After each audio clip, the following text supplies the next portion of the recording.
India and Oman share one of the oldest relationships in the world. Trading relationship dates back to the centuries when Indian spices used to take hold in this Gulf region through Oman ports.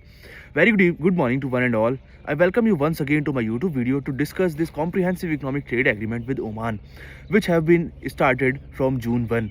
This comprehensive economic trade agreement is very crucial at a time when India is looking for diversification of its trade exports, especially at a time when India was already being hit from tariffs and several other issues or targeted from the US administration. And in the last many years, India have signed 15 FTAs with many other countries, which constitutes more than 27 countries, and 9 other FTAs are about to completion, which will constituting 43 countries, and hence in total we will be having FTAs with 69 economies or 69 countries, which will be taking hold of India's 75% of exports. But particularly if I talk about this Oman FTA, it is very crucial because Oman's strategic location is at the crossroads of the Gulf region, East Africa and East Africa and Indian Ocean. And this region is also providing a gateway to India to enter inside the Gulf region. The ports of Oman like Dukmu ports, Salalah ports are very important for India's exports to the Gulf region and as well as for our energy security.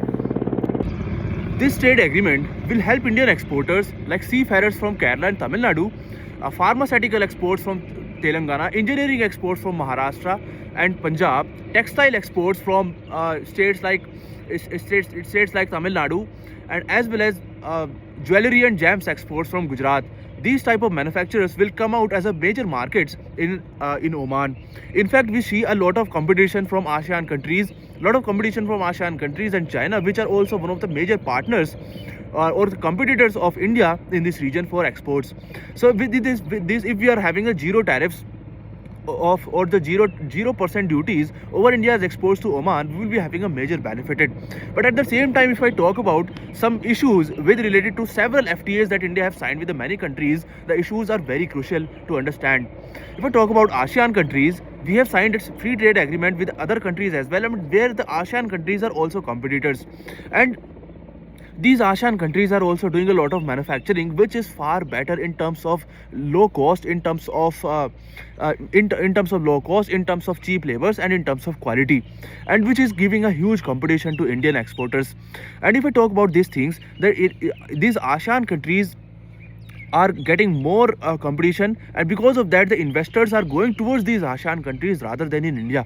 And because of that, what is happening, the production or manufacturing is happening in ASEAN countries, and because of the free trade agreement that we have signed with most of these countries, they are doing exports to India rather than increasing the India's manufacturing and exports to ASEAN countries. It's ASEAN export that is increasing in India, which is further again increasing the trade deficits.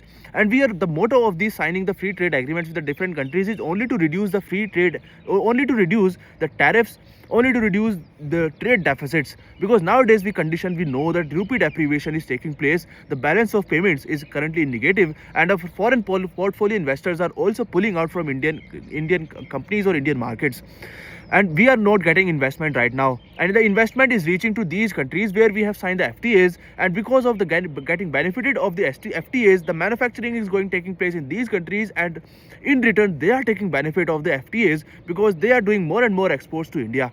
So we have to take care of that. Thank you.